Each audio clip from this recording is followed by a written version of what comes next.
സഭയ്ക്ക് വേണ്ടി വർഷങ്ങളോളം കഷ്ടപ്പെട്ട് സഭയ്ക്ക് വേണ്ടി ജീവിച്ച് സഭയ്ക്ക് വേണ്ടി യാത്രയായ മലങ്കര വർഗീസ് ചേട്ടനെ അനുസരിക്കുമ്പോൾ മലങ്കര സഭയിൽ ഇന്ന് സഭയുടെ പ്രവർത്തനങ്ങളിൽ പങ്കെടുത്തിരിക്കുന്നവർക്കെല്ലാം പ്രചോദനം നൽകുന്ന ഊർജം നൽകുന്ന പ്രവർത്തന ശൈലിയായിരുന്നു വർഗീസ് ചേട്ടൻ ഉണ്ടായിരുന്നത് എന്നുള്ളത് ഇപ്പോൾ നന്ദിയോടെ സ്നേഹിക്കുകയാണ്. വടക്കൻ പ്രദേശങ്ങളിൽ ഇവിടെ നിങ്ങൾ വളരെ ഊർജ്ജസ്വലതയോടെ പ്രവർത്തിക്കുന്നു എന്നുള്ളത് കാണുമ്പോൾ പ്രതിസന്ധികളിൽ പലരാളെ ശക്തമായി നേതൃത്വം നൽകിക്കൊണ്ട് എത്രയോ കാലമായി യാതനകളുടെ നടുവിൽ നിന്നുകൊണ്ട് മലങ്കര സഭയ്ക്ക് വേണ്ടി നിലകൊള്ളുന്ന നിങ്ങളുടെ എല്ലാവിധമായ ത്യാഗങ്ങളെയും ഇത്തരണത്തിൽ അഭിനന്ദിക്കുകയാണ്. വർഗീസ് ചേട്ടൻ ഒരാൾ മലങ്കര സഭയിൽ നിന്ന് നീക്കം ചെയ്യപ്പെട്ടാൽ സഭ തകരും എന്ന് കരുതിയെങ്കിൽ ആ വർഗീസ് ചേട്ടൻ നമുക്ക് ധൈര്യം പകർന്നു തന്നു, നമുക്ക് ഊർജം പകർന്നു തന്നു. തളരരുത്, തകരരുത് എന്ന ഒരു സന്ദേശമാണ് അദ്ദേഹം നമുക്ക് നൽകിയിട്ട് പോയിരിക്കുന്നത്. നമുക്കറിയാം, ഞാൻ ഇന്ന് രാവിലെ ഇവിടെ നിൽക്കുമ്പോ ഒരു കാർഡ് എന്റെ കയ്യിൽ തന്ന മലങ്കര സഭയിലേക്ക് പുതിയതായി അംഗത്വമെടുത്ത PJ തോമസ് കുട്ടി എന്ന ആൾ ഇവിടെ ഇരിപ്പുണ്ട്. അദ്ദേഹം മലങ്കര സഭയിലേക്ക് ചേരുന്നതിന് ഇടയായ കാര്യങ്ങൾ അദ്ദേഹം വിശദീകരിച്ചു. റോമൻ കത്തോലിക്ക സഭയുടെ അംഗമായിരുന്ന അദ്ദേഹം വർഗീസ് ചേട്ടന്റെ വധത്തോടനുബന്ധിച്ചാണ് മലങ്കര സഭയെ കുറിച്ച് പഠിക്കുന്നതിന് അദ്ദേഹം തയ്യാറായി. അദ്ദേഹം എന്നോട് പറയുകയായിരുന്നു, എല്ലാ സഭകളെ കുറിച്ചും പഠിച്ച് വിശുദ്ധ മാർത്തോമാശ്ലീഹായ സ്ഥാപിതമായ സഭ ഏത് എന്ന് തിരിച്ചറിഞ്ഞിട്ടാണ് റോമൻ കത്തോലിക്ക സഭയിൽ നിന്ന് മലങ്കര ഓർത്തഡോക്സ് സഭയിലേക്ക് ചേരുന്നതിന് അദ്ദേഹം സന്നദ്ധത കാണിച്ച് സഭാംഗമായി മാറി. അദ്ദേഹം ഒരു വാക്കുകൂടി കൂട്ടിച്ചേർത്തു, അടിച്ചമർത്താൻ തുടങ്ങിയാൽ വളരുകയുള്ളൂ.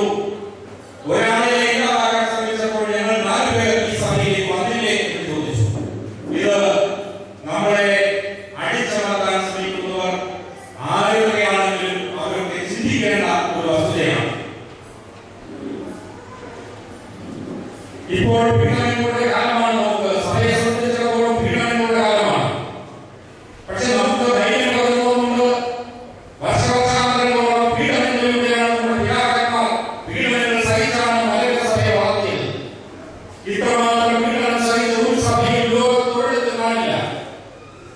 കാരണം വൈദേശിക മേധാവിത്വത്തിന്റെ അനന്തരഫലം നമ്മൾ ഒട്ടനവധി യാതനകൾ സഹിച്ച കാലഘട്ടമുണ്ട്. നമുക്കറിയാം, സ്വാതന്ത്ര്യ സമര ചരിത്രം നമ്മളെ ധൈര്യപ്പെടുത്തുന്നത് നമ്മൾ തകരരുത്, നമ്മൾ തളരരുത് എന്ന ഒരു സന്ദേശമാണ് നമുക്ക് നൽകുന്നത്. എത്രയോ വർഷം നമ്മുടെ സഹോദരങ്ങൾ ഈ രാജ്യത്തിന്റെ സ്വാതന്ത്ര്യത്തിന് വേണ്ടി പടതൊരുക്കി. അതുപോലെയുള്ള ഒരു പട പൊരുതലാണ് മലങ്കര സഭ ഇപ്പോൾ നടത്തിക്കൊണ്ടിരിക്കുന്നത്. വൈദേശിക മേധാവിത്വത്തിനെതിരെ ഭാരതത്തിലെ ജനങ്ങൾ സമരം ചെയ്തപ്പോൾ അന്ന് ഭരിച്ചിരുന്ന ബ്രിട്ടീഷുകാർ കരുതി അടിച്ചമർത്തലുകളിലൂടെ ഈ സമരത്തെ ഇല്ലാതാക്കാം എന്ന്. എത്രയോ ആളുകൾ ജീവൻ വെടിഞ്ഞു, എത്രയോ ആളുകൾ മുറിവേറ്റ് ആശുപത്രിയിലായി, എത്രയോ ആളുകൾക്ക് അമ്മ പെണ്ണന്മാർക്ക് സഹോദരങ്ങൾ നഷ്ടപ്പെട്ടുപോയി, എത്രയോ ആളുകൾ അനാഥരായി. നമുക്കറിയാം, ജാലിയൻവാലാബാഗിൽ ഒരു കൂട്ടക്കൊല നടത്തി. ആയിരക്കണക്കിന് ആളുകളെ ജനങ്ങൾ കയറുന്ന നേതൃത്വത്തിൽ വധിച്ചു. പക്ഷേ അവിടെ സമരം നിന്നില്ല.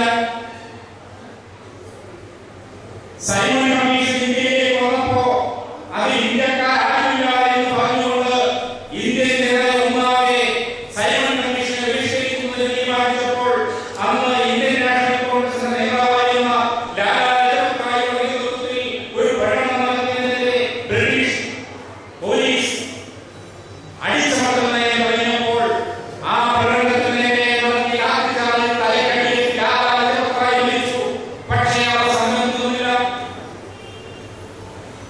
വിദ്യാഭ്യാസത്തിന് ആഹ്വാനം ചെയ്ത മഹാത്മാഗാന്ധി അടക്കമുള്ള നേതാക്കന്മാരെ എത്രയോ പേരെ ജയിലിലാക്കി അതുകൊണ്ട് സമരം തീർന്നില്ല. സമരം തീർന്നത് ഭാരതത്തിന് സ്വാതന്ത്ര്യം ലഭിച്ചപ്പോഴാണ്. ഇവിടെയും നഗരസഭ നേരിടുന്നത് വെല്ലുവിളികളെയാണ്, അടിച്ചമർത്തലുകളെയാണ്. നമുക്കറിയാം, കോലഞ്ചേരിയിൽ നമുക്ക് ഒരുപാട് പ്രയാസങ്ങളുണ്ടായി. നഗരസഭയുടെ ചരിത്രത്തിലാദ്യമായി നഗരസഭയുടെ അധിപന്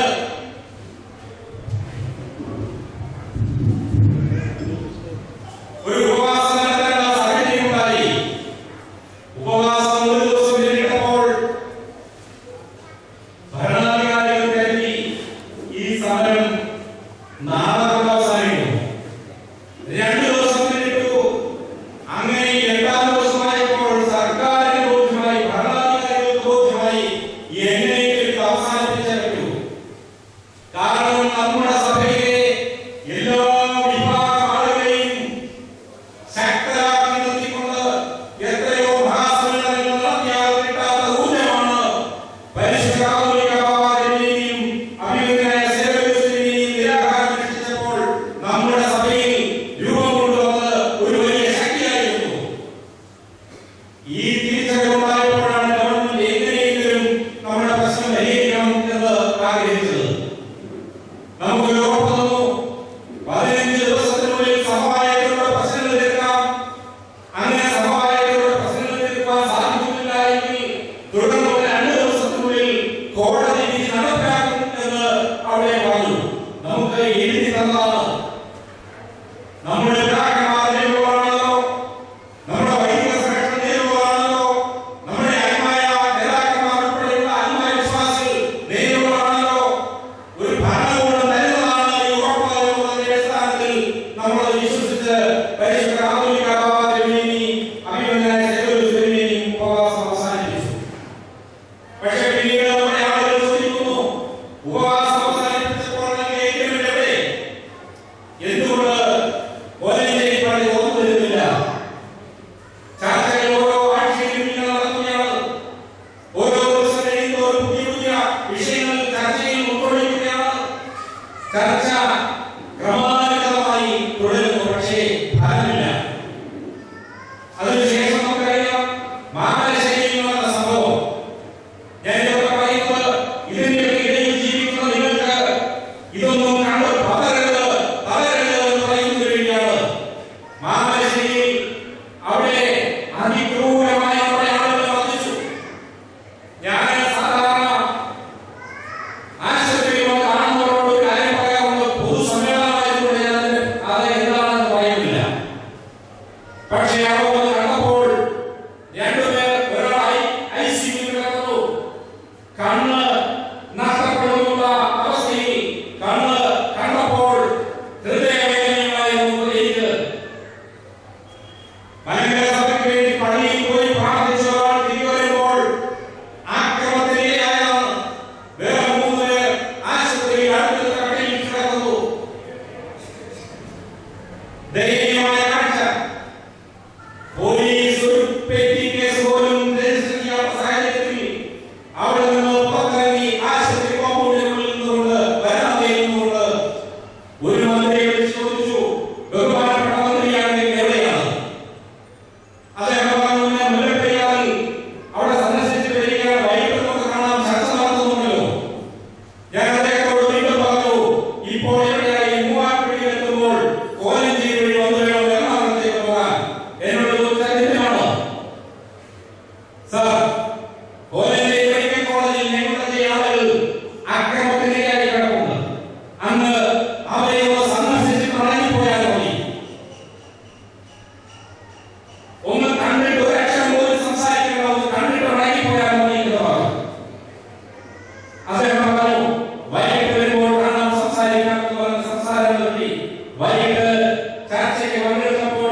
എന്താ കാര്യം? പിറവത്ത് തെരഞ്ഞെടുപ്പ് വരാൻ പോകുന്നു. പോലീസ് ഉദ്യോഗസ്ഥന്മാർക്ക് വളരെ വേദനയോടെ പറയേണ്ടത് തെരഞ്ഞെടുപ്പ് ഇതൊക്കെ സഹിച്ചു. ഞാൻ അവരോട് ചോദിച്ചു, പിറവത്ത് യാക്കോബായക്കാർ മാത്രമേ ഉള്ളൂ? അങ്ങനെയാണെങ്കിലും ചിലരൊക്കെ തെളിയിക്കുന്നു. പിറവത്ത് യാക്കോബായ സമുദായക്കാർ മാത്രമേ ഉള്ളൂ എന്നാണ് ചിലർ കണ്ടിരിക്കുന്നത്. നമ്മൾക്കൊരു കാര്യങ്ങളോ രാഷ്ട്രീയത്തിൽ ഇടപെടുകയില്ല. തെരഞ്ഞെടുപ്പ് പിന്നെയാണ് വോട്ട് ചെയ്യണമെന്ന് പറയില്ല. അവരുടെ വിശ്വാസം അനുസരിച്ച് മാത്രമേ തെരഞ്ഞെടുപ്പിൽ പോയി ആളുകൾ വോട്ട് ചെയ്യുള്ളൂ. സഭ അക്കാര്യത്തിൽ ഇടപെടുകയില്ല. ഇന്നലെ മണപ്പുറയിൽ രാവിലെ 9:30 ഒരാളെ വിളിച്ചു പറയുന്നു, മണപ്പുറയിൽ അച്ഛനെ കൂട്ടിയിട്ടിട്ട് കൊള്ളാക്കുന്നത് ഓരോരോ പള്ളികളിൽ മാറി മാറി പ്രശ്നങ്ങൾ സൃഷ്ടിക്കാനാണ് ആഗ്രഹിക്കുന്നതെങ്കിൽ ഇത് അധികകാലം തുടരുവാൻ കേരളത്തിൽ നമ്മൾ അനുവദിക്കുകയില്ല എന്ന് നമ്മുടെ വിശ്വാസികൾ ദൃഢപ്രതിജ്ഞയെടുക്കേണ്ടി വരും. വധിച്ചതിന് ശേഷം എത്രയോ കാലം പ്രതികൾ രക്ഷപ്പെട്ടു. ഇന്ത്യൻ ജനാധിപത്യ വ്യവസ്ഥയെ പോലും ലജ്ജിപ്പിക്കുന്ന തരത്തിലുള്ള പ്രവർത്തനങ്ങളാണ് ഇവിടെ നടന്നത്. ജനാധിപത്യത്തിന് വേണ്ടിയാണ്, നല്ലതിന് വേണ്ടിയുള്ളതാണ്. ഏതുവരെയും ഒട്ടിപ്പിടിക്കുന്നതിന് വേണ്ടി ശ്രമിക്കുന്ന രാഷ്ട്രീയ നേതാക്കൾ CBI അന്വേഷണം നടത്തണമെന്ന് കോടതി ഉത്തരവിട്ടപ്പോൾ നമ്മൾ കരുതി സത്യസന്ധമായ ഒരു അന്വേഷണം നടക്കും. പിന്നീടാണ് നമുക്ക് മനസ്സിലായത് CBI വേറെയാണെന്ന്. ആരോ പത്രത്തിൽ പറഞ്ഞു, ഞാനൊരു സാമുദായിക നേതാവായതുകൊണ്ട് ഒരു സമുദായ സെക്രട്ടറി ആയോ എന്ന് പറയാൻ പറ്റില്ലല്ലോ. CBI അർത്ഥം മറ്റെന്തുമാണ്. പ്രതികളെ പിടിച്ചു. വാടക കൊലയാളികൾ ആണയിട്ട് പറഞ്ഞു, ഞങ്ങൾക്ക് യാതൊരു വിരോധവും അദ്ദേഹവുമായിട്ടില്ല. ഞങ്ങളുടെ പണിയാണ് പണം വാങ്ങി ആളുകളെ കൊല്ലുക എന്നുള്ളതാണ്. കാല് വെട്ടുക, കൈ വെട്ടുക, ഇതിനൊക്കെ ഓരോ റേറ്റാണ്. ഞങ്ങളുടെ പണിയാണെന്ന് പറഞ്ഞു.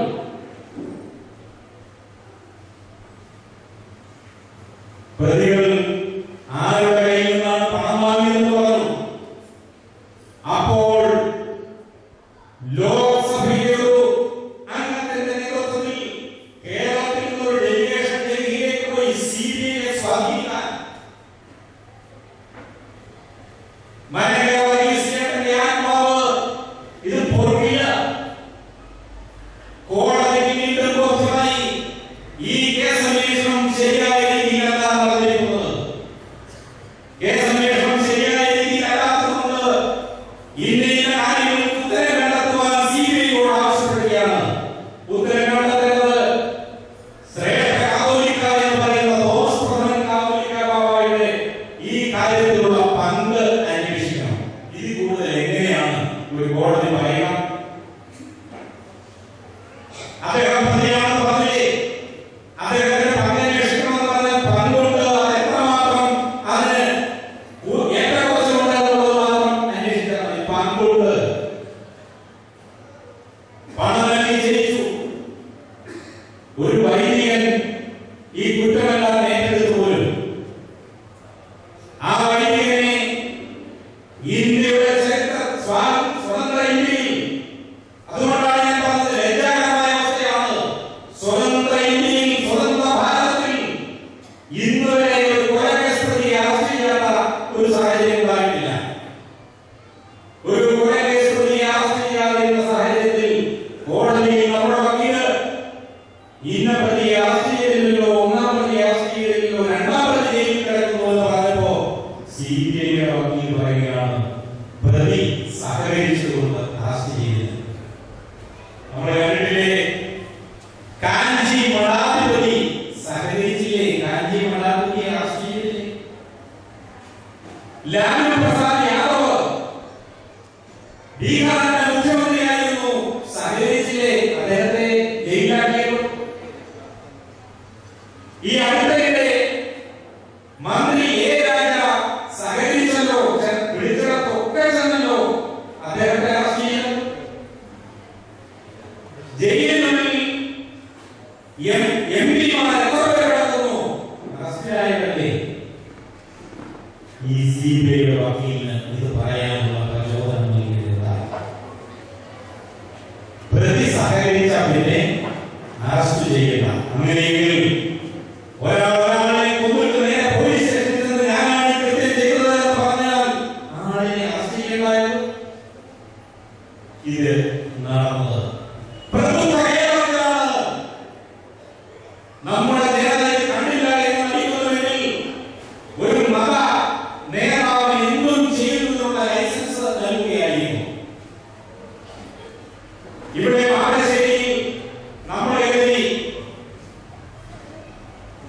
മാനശ്ശേരിയിലെ സംഭവത്തിന് പിന്നിൽ ആ പള്ളിയിലെ ആളുകൾക്ക് മാത്രമേ പങ്കുള്ളൂ എന്നാണ് നമ്മൾ കരുതിയത്. പക്ഷേ ഒരു പ്രതിയെ അറസ്റ്റ് ചെയ്തപ്പോൾ മനസ്സിലായി ആക്രമണത്തിന് ആഹ്വാനം ചെയ്തത് ആരാണ്. അന്ന് പോലീസ് സ്റ്റേഷന് മുമ്പിൽ കുത്തിയിരിക്കാൻ പോയ ഒരു ശ്രേഷ്ഠ കാതോലിക്കൻ എന്ന് പറയുന്നയാൾ അദ്ദേഹം പോലീസ് സ്റ്റേഷന് മുമ്പിൽ കുത്തിയിരിക്കുകയാണ്. എന്താ കാരണം?